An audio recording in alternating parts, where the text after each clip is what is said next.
There are thousands of DOS games. Most of them are terrible.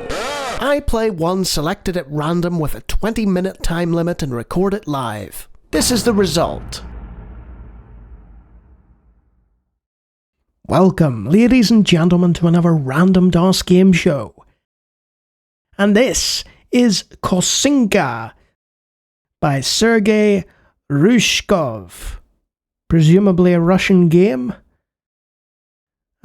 Some nice mouse movement there, so let's get on with it.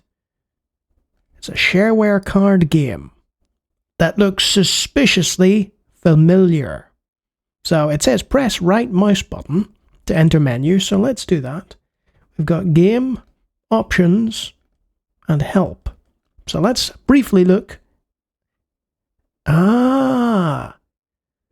So it is Solitaire, but not quite Klondike Solitaire, or Solitaire.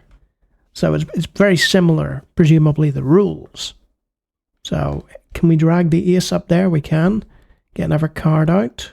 Queen onto the king. Get another card out.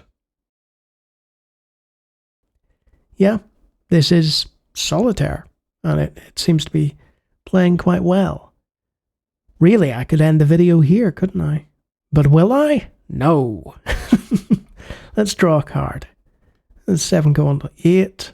And for those of you wanting to know, details with regards to how to play Solitaire, you can go and look up my review of Big Klondike, which I recommend you play. Excellent, free Solitaire game on Steam, because as you all know, the best way to play games is to launch them on Steam. I think you can play it elsewhere as well. So there we are. We can move that king and queen over there, free up a bit of space. And there's the ace of spades. Why did you say it like that?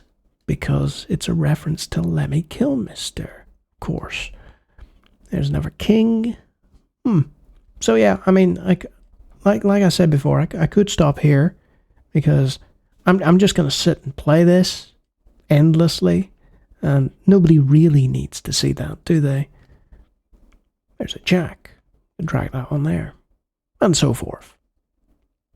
I think there is differences between the game and Klondike. See, 104 cards are laid out in 10 columns.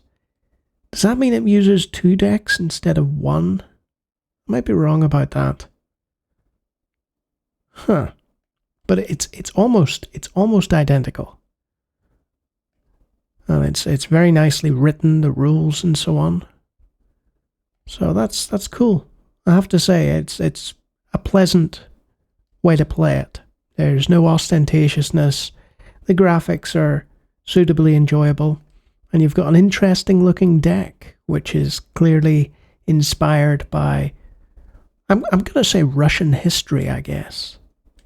But yeah, not a bad little game by any means. But by virtue of being a card game and being very casual, it's not going to set the world on fire, unfortunately. Nobody's going to look at Kosynka and think, here is a hidden, lost classic. But I mean, if you're a fan of card games, and playing DOS card games in particular, and you haven't come across this one, then yeah, it's a very playable and very pleasant Solitaire variant. It's not going to compare to the likes of Solitaire Royale or anything, but maybe there's enough deviation between Kosynka and the other forms of Solitaire that you might get something out of this. And if you like me talking about random DOS games, I do it all the time. Feel free to take a look at the hundreds of other videos and my Big Klondike review, and if you like what you see, you can always subscribe. And if you inexplicably enjoy Solitaire as much as I do, then you might be one of my esteemed Card Sharp patrons, who are all barred from Las Vegas due to accusations of card counting, when really they're just that good. A wonderful secret cabal. So yeah, not much more to say about this one. Until next time.